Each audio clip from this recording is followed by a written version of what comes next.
Bharatiya Janata party चाहे प्रधानमंत्री हो चाहे मुख्यमंत्री योगी आदित्यनाथ हो अपने प्रचार में जी जान से जुट गए हैं। तो दूसरी तरफ जो उत्तर प्रदेश में सबसे बड़ा विपक्ष माना जाता है समाजवादी पार्टी और कांग्रेस के गठबंधन का, वहाँ टिकट को बंटवारे को लेकर ही असमंजस बना है। कभी अखिलेश यादव किसी को टिकट देते हैं, किसी का काट देते हैं, फिर होल्ड कर देते हैं, फिर किसी और को टिकट दे देते हैं। मेरठ में भी पहले भानु प्रताप सिंह एडवोकेट को टिकट दिया गया, उन्होंने पर्चा खरीद लिया तो उनका टिकट कैंसिल करके अतुल प्रधान को टिकट दे दिया। अब खबर यह है कि अतुल प्रधान को भी होल्ड कर दिया गया है। मुरादाबाद की घटना हम सब ने देख ली। पहले एसटी हसन को, जो पहले के सांसद थे, वर्तमान सांसद हैं, उनका टिकट काट कर जब वो नॉमिनेशन कराए तो रुचि वीरा को अचानक से दे दिया। इस तरीके के जो असमंजस की स्थिति है, क्या अखिलेश उलझ गए हैं? क्या चुनावी गणित उन्हें समझ में नहीं आ रहा या फिर कुछ और है पर्दे के पीछे? मेरे साथ यहाँ तमाम लोग हैं, वो भी ये हैरत भरी निगाहों से देख रहे हैं कि ये टिकट किसका नॉमिनेशन फाइनल होने तक, सिंबल मिलने तक अतुल प्रधान का ही टिकट बना रहेगा या कोई और नया कैंडिडेट आएगा। इस्लाम भाई, जो अखिलेश यादव ये कर रहे हैं तो मुसलमान तो बड़ी पशोपेश में है इस समय कि अखिलेश के पास या तो कैंडिडेट नहीं है या कोई विज़न नहीं है। देखिए, मुसलमान बिल्कुल पेशो पेश में नहीं है। मुसलमान तो इंडिया गठबंधन को वोट देने के लिए तैयार बैठा है। लेकिन ये बात सही है कि टिकटों को लेकर जो ये सब चल रहा है ये ठीक नहीं है। इससे कहीं ना कहीं लोगों में असमंजस है। लेकिन उसके बाद भी मुसलमानों की स्थिति क्लियर है। वो इंडिया गठबंधन को उत्तर प्रदेश में वोट देकर विजयी बनाने का काम करेगा, क्योंकि भारतीय जनता पार्टी को टक्कर अगर कोई गठबंधन दे रहा है तो वो इंडिया गठबंधन दे रहा है। तो कैंडिडेट टक्कर तो देगा जब ना, जब देखो बीजेपी को आप देखो, प्रधानमंत्री रैली कर गए, खुद मुख्यमंत्री यहाँ प्रबुद्ध सम्मेलन कर गए। पूरे उत्तर प्रदेश में अब तक 12 जगह मुख्यमंत्री प्रबुद्ध सम्मेलन कर चुके हैं। अभी तो विपक्षी एक रैली तक नहीं, अभी नॉमिनेशन तक नहीं हो पा रहा, टिकट फाइनल नहीं हो पा रहा। ये बात सही है कि वो प्रचार में उनसे पीछे हैं, लेकिन उसके बाद भी वोटर चूंकि मन बना चुका है कि इंडिया गठबंधन को जिताना है। भारतीय जनता पार्टी के जो बुरे कार्य हैं वो लोगों के सामने हैं।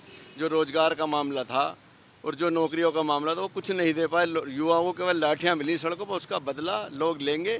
वोट इंडिया गठबंधन को ही पड़ेगा, चाहे आखिरी दिन नॉमिनेशन हो, चाहे घंटे पहले नॉमिनेशन हो। इंडिया गठबंधन पश्चिम उत्तर प्रदेश में प्रचंड बहुमत के साथ जीत के जाएगा। जीत के जाएगा ये उम्मीद है। कैंडिडेट कोई कैंडिडेट से नहीं फर्क पड़ता, लोगों को पार्टी देखनी। अच्छा, अतुल प्रधान की पत्नी जब लड़ी मेयर के चुनाव में तो मुसलमानों ने तो AIMM को चुन लिया था। अब अगर फिर से अतुल प्रधान को जब देख लिया उन्होंने मेयर में ये हाल रहा, तो फिर उसे टिकट देने की क्या आपको लगता है, क्या ऐसी मजबूरी अखिलेश की रही? देखिए, वो लोकल चुनाव था। लोकल चुनाव में और सेंटर के और उत्तर प्रदेश के चुनाव में बहुत फ़र्क होता है। इस बार ऐसा नहीं होगा। लेकिन जहाँ तक टिकट देने की बात है, अगर हम कंपैरिजन करते हैं, योगेश वर्मा अतुल प्रधान से बेटर उम्मीदवार होंगे, क्योंकि उनकी बिरादरी का ज़्यादा मत है इस लोकसभा में। और चूँकि चुनाव जात बिरादरी के नाम पर होता है, इसलिए योगेश वर्मा को मेरठ से टिकट मिलना चाहिए हमारी सोच के अनुसार। आपका क्या कहना है मनोज? मेरा कहना तो यह है, जब कोई युद्ध लड़ने जा रहे हैं, अगर लेट हो गए तो लेट ही हो जाते हैं। ये नुकसानदायक निर्णय है अखिलेश जी का। तत्काल उन्हें जल्दी से अपने घोषित करने चाहिए। वैसे तो चुनाव साफ पड़ा, किसी को लड़ा लो, कुछ लड़ा लो। यहाँ तो बीजेपी और NDA, जयंत चौधरी के आने के बाद से पश्चिम उत्तर प्रदेश के समीकरण सब बदल गए हैं। इनके आने से सब बदल गया। तो क्या ऐसा लगता है कि जयंत के साथ छोड़ जाने के बाद अखिलेश थोड़े दुविधा में, परेशानी में, कैंडिडेट चयन को लेकर उनका विजन साफ नहीं हो रहा, बार बार वो बदल रहे हैं? वो पहले से ही दुविधा में है भाई। बिना बैठाए जयंत को अपने पास बैठाए, क्या दी 5 सीट देंगे, 3 अपने लड़ाओगे, ये दुविधा ही तो थी। इसी दुविधा की वजह से जयंत चौधरी खुद ही कह रहे हैं कि इनकी ट्रेन रुकी पड़ी है, कैसे चलेगी। इसी वजह से ही तो चौधरी साहब चले गए। जब ये कोई मूवमेंट नहीं कर रहे, कोई आंदोलन नहीं कर रहे, कोई मीटिंगें नहीं कर रहे इंडिया गठबंधन की, तो कहाँ से चलेगी, कहाँ से जीत पाएंगे? इसी असमंजस को देख के चले गए वो। आपका क्या मानना है कि अखिलेश क्यों ऐसा बार बार टिकट बदल रहे हैं, या क्या पैतरा है उनका? ये हार का डर है इसलिए बदल रहे हैं। उन्हें पता है हार निश्चित होनी है। ये तो थोड़ा टाइम बिता रहे हैं, कभी अतुल के नाम पे, कभी योगेश के नाम पे, कभी रफ़ीक अंसारी के नाम पे। किसी को भी टिकट दे दो तो बिल्कुल हार निश्चित है इनकी। एक तरफा यहाँ बीजेपी का काम होने वाला है। NDA गठबंधन यहाँ एक तरफा जीतेगा, एक तरफा जीत होगी। अगर यहाँ योगेश वर्मा जैसा कोई प्रत्याशी आता है जो दलित मुस्लिम समीकरण साध सके, तो फिर क्या लगता है कहीं कोई कंपटीशन है? नहीं, चुनाव तो होगा, चुनाव तो होना भी चाहिए, लेकिन जीत हमारी निश्चित है। एक तरफा जीत होगी NDA गठबंधन की। योगेश आ जाओ या अतुल आ जाओ, कोई फर्क नहीं पड़ने वाला। आपका क्या मानना है कि ये जो जिस तरीके से समाजवादी पार्टी बार बार टिकट बदल रही है, मुरादाबाद, बिजनौर, मेरठ, नोएडा, ये क्या खेल समझ में आता है? ये कुछ नहीं है, समाजवादी की पूरी बौखलाहट है। बार बार टिकट पलटने का मतलब यही है कि इन्हें कुछ समझ आना बंद हो गया। अब मुख्यमंत्री जी ने रैली कर दी, प्रधानमंत्री जी ने रैली कर दी, अब बिल्कुल क्लियर है कि मेरठ में बीजेपी की बिल्कुल सरकार आ गई है। और बात रही वेस्ट यूपी की, वेस्ट यूपी में बाबा का पूरा जलवा चलेगा, मोदी जी का पूरा जलवा चलेगा, 400 पार होंगे। इसके अलावा आपको क्या लगता है भाई? मेरी राय भी यही है, जो मेरे साथी हैं उनकी राय, कि भारतीय जनता पार्टी को एक एज है। उन्होंने अपना चुनाव प्रचार भी शुरू कर दिया है और पूरे अगर आप देखें उत्तर प्रदेश में जितनी भी सीट पे भारतीय जनता पार्टी ने अपने प्रत्याशी घोषित किए हैं, कहीं भी उन्होंने एक भी सीट पे अपना प्रत्याशी बदला नहीं है। अखिलेश यादव जी ने अपने कम से कम 8 कैंडिडेट बदल दिए हैं। नोएडा में नागर जी की जगह अवाना जी को दिया, अवाना जी को हटा के फिर नागर जी को दिया, यहाँ से पहले मेरठ से भानु प्रताप जी को दिया, उसके बाद अतुल प्रधान जी को दिया। अब सुनने में आ रहा है बागपत से भी मनोज चौधरी जी को हटा के जो है अमरपाल शर्मा जी को दे दिया। पहले मनोज चौधरी जी का नाम चल रहा था। तो जनता में एक भ्रम की स्थिति तो होती ही है और निश्चित रूप से इसका फायदा भारतीय जनता पार्टी को मिलेगा। शुभम, क्या लगता है ये क्या बीजेपी के इतने प्रचंड उसमें अखिलेश कुछ होपलेस हो गए? देखिए, कन्फ्यूजन की इस स्थिति से कार्यकर्ता ठगा हुआ महसूस करता है। अब आम आदमी तो यही सोचेगा कि भाई इस समय जो ये अखिलेश यादव जी का निर्णय रहा है, या तो फिर एक बार ही अपना टिकट घोषणा कर दें, अलग अलग टिकट बदलना, अब इसका करना अब उसका करना। इससे कार्यकर्ता अपने आप को ठगा हुआ महसूस करता है, पार्टी को नुकसान होता है और मुझे लगता है इससे सीधा सीधा फायदा भारतीय जनता पार्टी को होगा। तुरंत इसे निर्णय लेना चाहिए समाजवादी पार्टी। देखिए, सभी लड़ाइयाँ टोटे में सब लड़ाई होती है। कार्यकर्ता से जिलाध्यक्ष से लेकर प्रदेश संगठन तक सड़क पे काम कर नहीं रहा है तो फिर तो ऐसा ही होगा। इसका नुकसान तो जाहिर सी बात है इंडिया गठबंधन को होगा ही। अतुल प्रधान के टिकट होने से क्या लगता है कि समाजवादी पार्टी की अंदरूनी फूट फिर से बाहर आएगी? मुझे लगता है अतुल प्रधान जी का टिकट होने से लगता है कि अब की बार अतुल प्रधान जी जमुना पार कर जाएंगे और ये राजनीति का इनका आखिरी चुनाव होगा। हाँ, और इस तरह की जिद की हर टिकट मुझे ही चाहिए, हर टिकट मुझे ही चाहिए या मेरी पत्नी को चाहिए, ये सोच मेरे हिसाब से गलत सोच है। पार्टी की सोच नहीं है। ये पार्टी की सोच नहीं है और पार्टी को आगे बढ़ाने की सोच भी नहीं। काफ़ी लोग हैं और लोग हैं जिनका नंबर आना चाहिए, जिन्हें मौका मिलना चाहिए, उन्हें लोकसभा लड़नी चाहिए। अब यहाँ पे योगेश वर्मा एक मजबूत नाम है। आज हर चौराहे पे, हर गली पे, हर नुक्कड़ पे योगेश वर्मा का नाम इसलिए लिया जा रहा है क्योंकि योगेश वर्मा एक कद्दावर दावेदार है और वो ही भाजपा के दावेदार को टक्कर दे सकते हैं। पिछली बार उन्होंने मेयर का चुनाव अपनी पत्नी को जिताकर इस बात का जीता जागता सबूत दे दिया है। भाई, क्या लगता है कि समाजवादी पार्टी के समूह का एज जो है वो भाजपा को मिल रहा है? हाँ जी, देखिए अखिलेश यादव की बुखलाहट तो यही जयंत चौधरी के आने से एनडीए मजबूत हुआ है और हमारा मानना ये है कि एनडीए गठबंधन पश्चिमी उत्तर प्रदेश में जीत दर्ज करेगा। लेकिन ये बात भी आपकी सत्य है कि अखिलेश यादव कहीं ना कहीं बुखलाहट तो कर रहे हैं। योगेश वर्मा को टिकट मिलना चाहिए। यहाँ से पूरे पश्चिम उत्तर प्रदेश में केवल 2 सीट मेयर की आई थी, मेरठ और अलीगढ़ और महाराष्ट्र तक सामना जो मुख्य पत्र है उसमें बाकायदे छपा था कि मेरठ में हाथी सिंघाड़ा। तो ऐसा नहीं है। योगेश वर्मा एक बहुत ही स्ट्रॉन्ग मजबूत कार्यकर्ता है। मेरा अपना मानना यह है कि टिकट उन्हें मिलना चाहिए क्योंकि इस लोकसभा में काफ़ी वोट दलितों की है। मेरा अपना मानना यह है कि अखिलेश यादव की ये बुखलाहट बार बार हार का बयां कर रही है, बार बार हार का बयां कर रही है। सर, क्या पूरा नाम लिखिए? जी, पूरा नाम? राम नागर। राम नागर जी, अखिलेश यादव बार बार जो टिकट बदल रहे हैं उससे आपको क्या लगता है कि चुनाव में ये सही संदेश जा रहा है?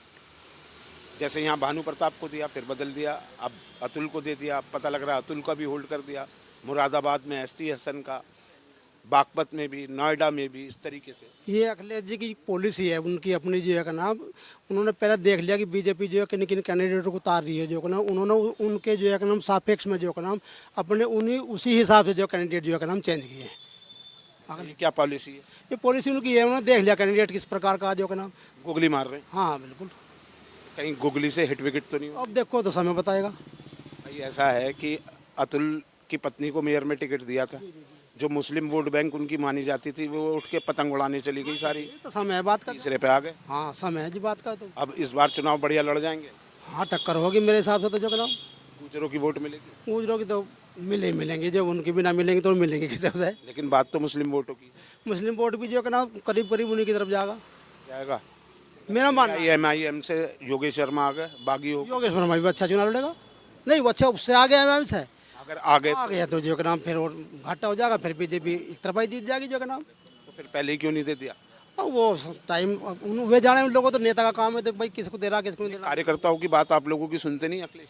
ना, हमें कोई मतलब नहीं। अखिलेश से इस बात का कोई सुने ना सुने, जो कार्यकर्ता का कोई मतलब नहीं इस बात से। जो तो नेता कोई भी नहीं मानता किसी की, अपनी मानते हैं सब। तो कार्यकर्ता की कौन सी पार्टी का आदमी सुन रहा बताओ? तो ये दुख भी है कि आप लोगों की नहीं सुनी जाती समाजवादी। समाजवादी हमारा कोई मतलब नहीं है, समाजवादी का हमारा कोई लेना देना नहीं है इस बात का। भाई क्या नाम है? मेरा नाम सर आयुष है।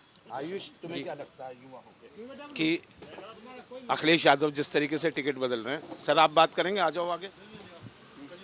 सर मेरा कहना यह है, जैसे हम इस उम्र में है तो युवा ज़्यादातर शिक्षा पर गौर करता है, और जो भी पार्टी आई हुई है अभी तक शिक्षा के लिए किसने कितना करा है वो सभी जानते हैं, और अखिलेश यादव जी ने क्या करा है वो भी हर युवा जानता है और हर युवा याद भी करता है कि अगर अखिलेश यादव जी आएंगे तो शिक्षा के लिए क्या होगा। आप सभी जानते हैं अब जो हमारा पेंडेमिक ईयर पड़ा है उसमें कितना शिक्षा के लिए नुकसान हुआ है।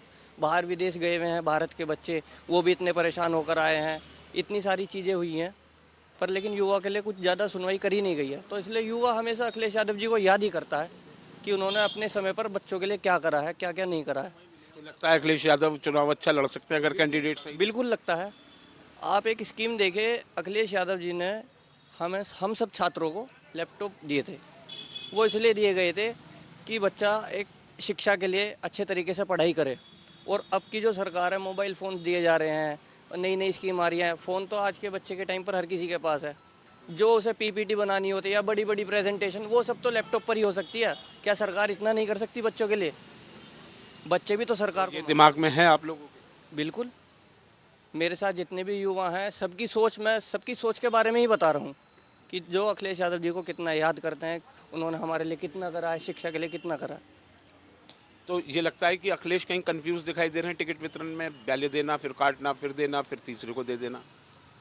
देखिए इस चीज़ के लिए हम तो कुछ ज़्यादा कह नहीं सकते, बच्चे मन के सच्चे, आपने सुना ही होगा, अभी बच्चे ही हैं।